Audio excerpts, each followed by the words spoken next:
Today I'm speaking with our esteemed guest, Dr. Foad Izadi from the University of Tehran. Doctor, how are you? I'm doing well. How are you? I'm doing very well. Thank you for taking the time to speak with us today. So, Dr. Izadi is currently in Tehran and he focuses on the relationship between Iran and the United States, and he focuses on US foreign policy and domestic policy. Doctor, I wanted to ask you about Iran's preparations for war after the 12-day war. We've heard that Iran has purchased air defense equipment from China, and there seems to be on both sides for Iran and Israel a scrambling to rearm and regroup and prepare for the next round.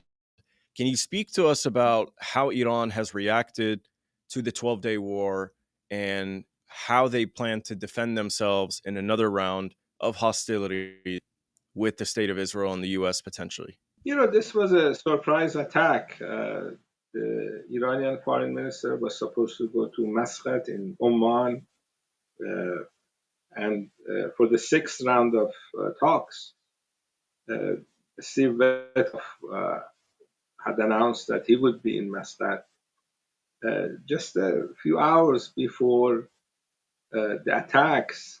Trump had a tweet saying that the talks were going well and he expected good results. He spoke positively about the talks in the first five rounds. And now we realize that the negotiations were a deception operation designed to surprise the Iranian side.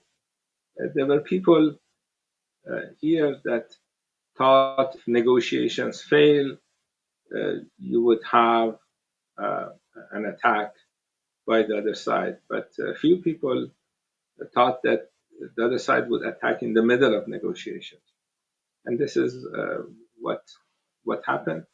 So Iran was surprised.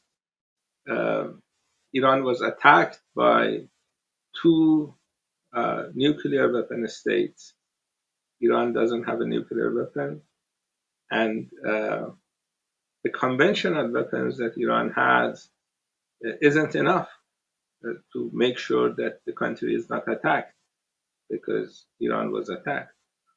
And there is a possibility of a second round.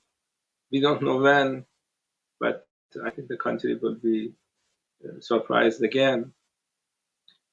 Iran is under sanctions, so it's not easy to get or buy weapons from outside. There are both financial limitations and also limitations in terms of the number of countries that we can buy weapons from. But overall, as you know, uh, Iran was able to uh, attack the other side uh, in a forceful manner. Iranian technology uh, ended up doing a better job in comparison to the American technology, and you can uh, show that every time an Iranian missile hit its target in occupied Palestine. So, although the country is under pressure, uh, the conventional weapons are available, and the willingness to use weapons to defend the country is there. Um, on the side of the people, we have this rally around the flag effect. Even people who did not the current government uh, did not want to participate in a regime change scheme led by Netanyahu, a war criminal who is doing a genocide in Palestine as we speak. And he called for people to come to the streets and be united, and they did against him and against Trump. So this was an unprovoked attack, a surprise attack. I think people are going to realize that the country's territorial integrity is at stake and will continue to see this rally around the flag effect as we go forward. Yeah, the rally around the flag effect was a pleasant surprise, and it was a very powerful demonstration of patriotism. And obviously, it was something that essentially undermined Israel's operation. We know that Netanyahu titled it Operation Rising Lion. As you mentioned, he called for people to come out onto the streets. His Zionist puppet, Reza Pahlavi, did the same thing, and they were humiliated when that did not take place. I want to ask you now about this issue between Iran and Azerbaijan, because more evidence has come out suggesting that Azerbaijan allowed for their airspace to be used by Israeli fighter jets and Israeli drones, and potentially refueling of Israeli aircraft before heading back home. But they essentially used Azerbaijan's airspace to fire standoff missiles at Iran. Now, maybe they didn't fire it from over Azerbaijan. Maybe they just flew over Azerbaijan into the Caspian Sea and then fired it from there. So the argument might be, well, we didn't allow Israel to attack you from our airspace, but they did fly over the airspace. My understanding is Baku has rejected and denied these claims, but Pezeshkian, when he went there for an official visit, asked them to investigate. So, from your knowledge, did Azerbaijan allow Israel's aircraft to operate over their airspace to attack Iran? And if that's true, what can Iran do to discourage Azerbaijan from allowing that in the future? Unfortunately, Azerbaijan is a good friend of the occupiers of Palestine. Azerbaijan is a majority Muslim country. You would expect them to be concerned about the genocide in Gaza. You actually don't have to be Muslim to be concerned about genocide in Gaza. You just have to have a little bit of humanity. But unfortunately, in the last number of years, the Azerbaijani government has extended their relationship with the Israelis. They get a lot of weapons from Israelis, and they have allowed Israelis to establish bases on Azerbaijan territory. And there are a lot of evidence that those bases and Azerbaijan's air was used to attack Iran. Iran doesn't want to have a military confrontation with Azerbaijan. In fact, Iran has tried to uh, lead Azerbaijan into distancing itself from the Israelis uh, without much success. Mr. Pezeshkian's trip to Azerbaijan was designed to uh, tell the government of Azerbaijan that the idea of being a base for Israelis in the Caucasus is not good for Azerbaijan. Uh, Unfortunately, I don't think the current government there is going to listen. I think they have decided to uh, use their linkage with Israelis in the fight that they have with Armenia and to expand their uh, regional presence.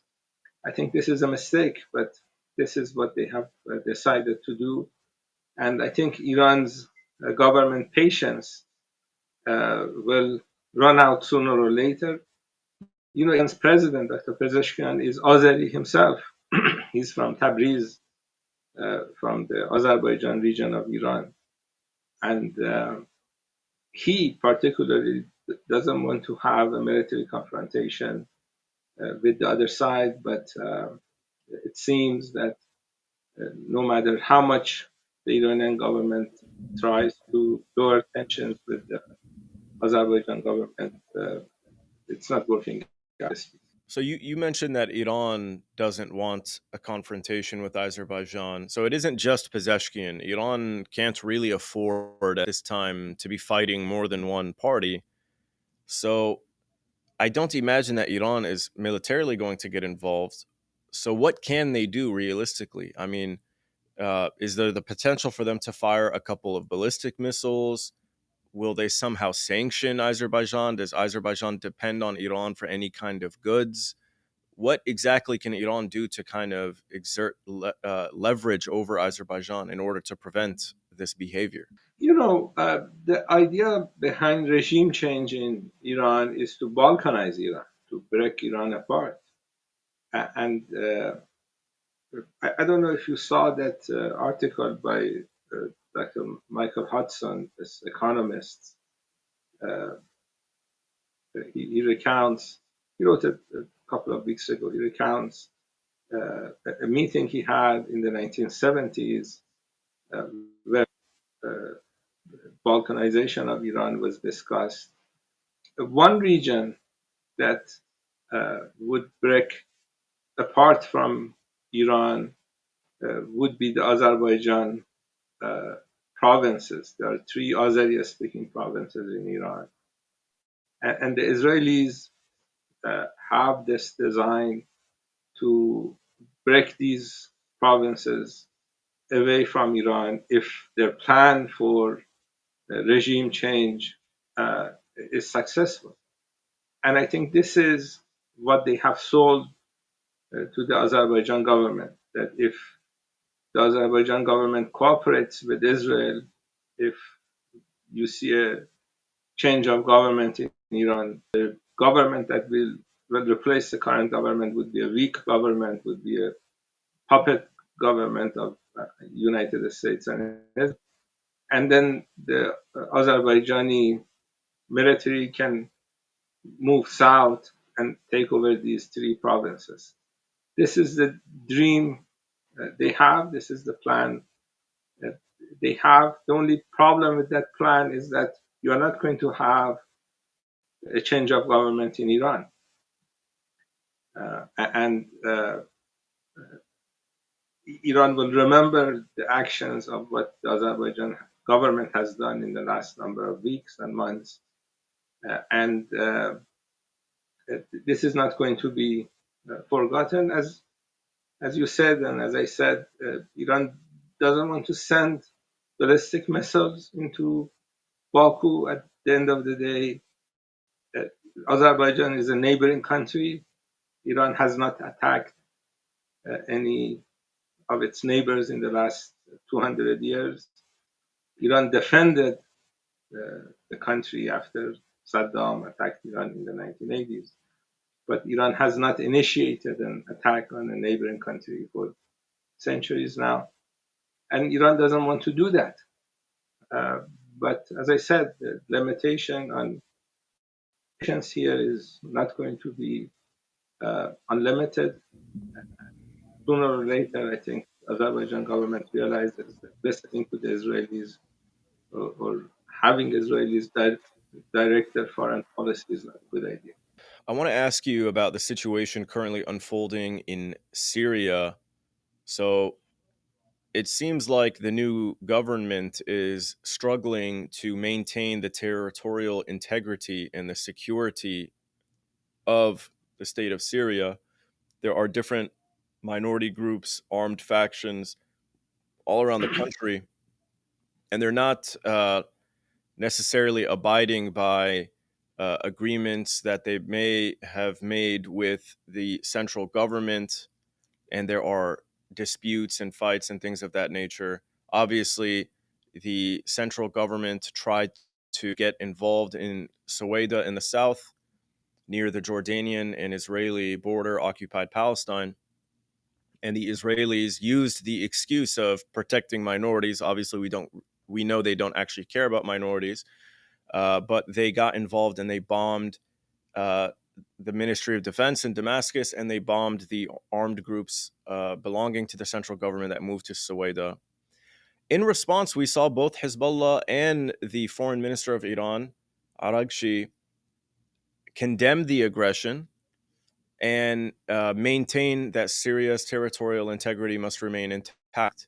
What do you make of that response? Is that an olive branch from both Hezbollah and the Irani foreign minister to this new Syrian government to say perhaps there is a new era of relations we can establish between one another. What did you make of those statements, and what do you make of the overall situation? I wish it was that simple. I think what the Israelis are doing, they want to balkanize Syria. They want to uh, basically create a corridor from occupied Palestine all the way to the Kurdish region of Iraq. Um, the idea that the Israelis have had for many years, and I think they have Trump on board with that idea, is they need to break up uh, real countries in this part of the world. Syria, Iran, Iraq, these countries uh, need to be broken up. And then you have these kingdoms, sheikdoms. Uh, People call them milking cows. The oil rich city nations that uh, do whatever United States tells them to do, the client states of the United States. And the idea is that if you have weak and broken up states, uh, or the states that are providing petrodollars uh, to United States and Israel, if you have a Middle East, a new Middle East that looks like that, then the United States can create a hegemony with Israeli thinking, and uh, these milking cows, petrodollars, uh, that create a region where uh, they can plunder the resources of the people of this region in an easier way, in a more comprehensive way. The problem for that plan has been Iran. Iran is the strongest country in this part of the world, not that is not a client state of the United States. So, so they want to do a regime change in Iran. Uh, Syria needs to be broken up. Uh, Iraq would be next, and then they want to get to Iran. The basic, that's the basic plan. And I don't think the current government in Damascus uh, either wants or can do anything about this. Um, Mr. Jolani has been working with the U.S. intelligence for many years now, and I think he follows directions that are coming from Washington. I don't think he's an independent or a serious player. What the Iranian foreign minister and Hezbollah have said, they're uh, objecting to this Israeli plan. Uh, they are not uh, showing support for the government in Damascus.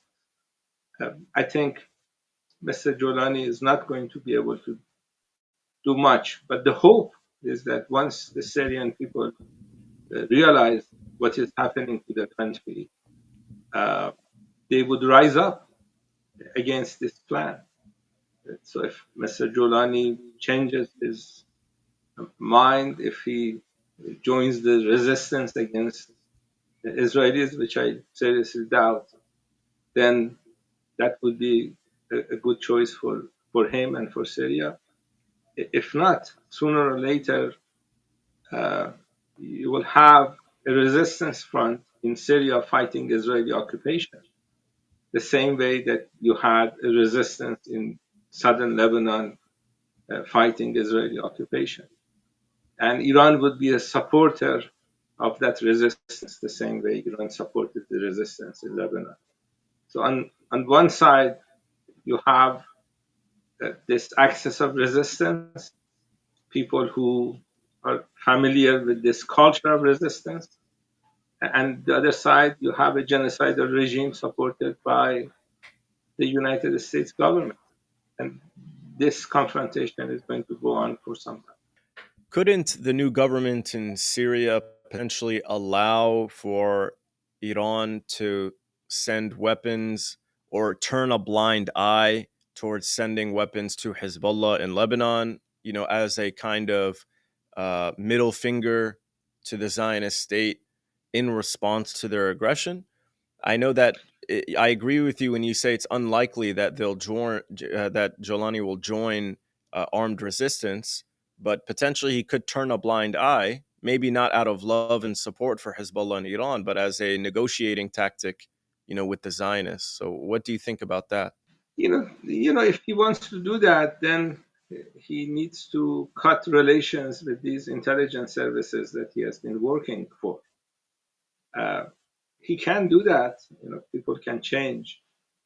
It would be in his advantage and in the interest of Syria for him to do that.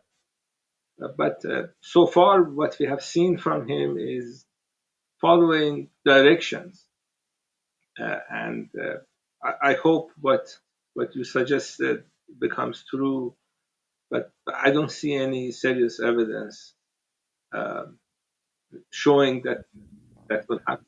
I was speaking to Alistair Crook a few months ago when I was in Iran, and he told me that Syria is a big country and it's difficult to monitor all of the weapons transfers. And he said that weapons were potentially continuing to be transferred to Hezbollah regardless.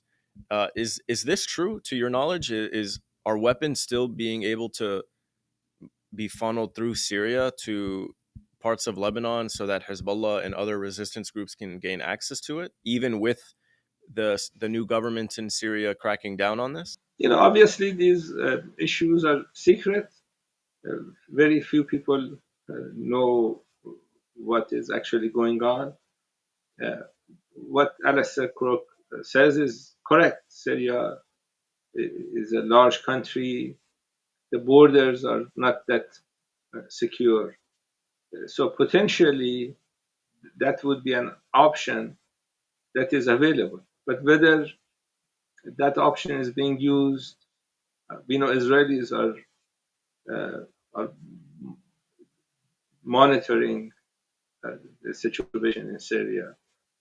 Um, whether it's possible to go around that obstacle, I don't know. It is possible, but Hezbollah, as you know, has shown resilience. They uh, have used different methods to make sure that the resistance in Lebanon continues. And I think one way or another, they would find ways of making sure they can go back to the same status they had before the Israeli attacks. You've pointed out that the new Syrian government is collaborating too closely with Western intelligence, if not even Israeli intelligence. Obviously, we've kind of seen these indirect negotiations take place, whether they're hosted by the UAE or Saudi Arabia. But there are indirect discussions with Israel taking place around the topic of normalization. Jolani has said, before we even discuss normalization, we need to see a return to the 1974 peace agreement. Um, but so it seems like, they haven't come out and straight up said that they're interested in potentially normalizing, but they're kind of flirting with the possibility of it if certain conditions are met.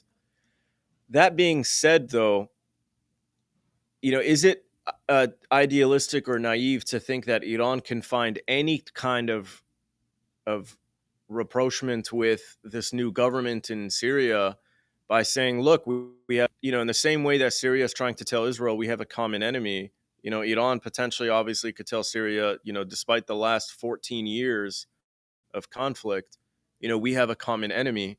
And there are things that Iran can do to help Syria defend itself from the Zionist aggressor. Is that too idealistic and naive to think as a possibility, or do you see a scenario in which that could be possible? Mr. Giuliani was in Azerbaijan uh, just a few days ago, and the fighting broke out the day after he turned to Damascus. And we have credible reports that in Azerbaijan he met with the Israelis.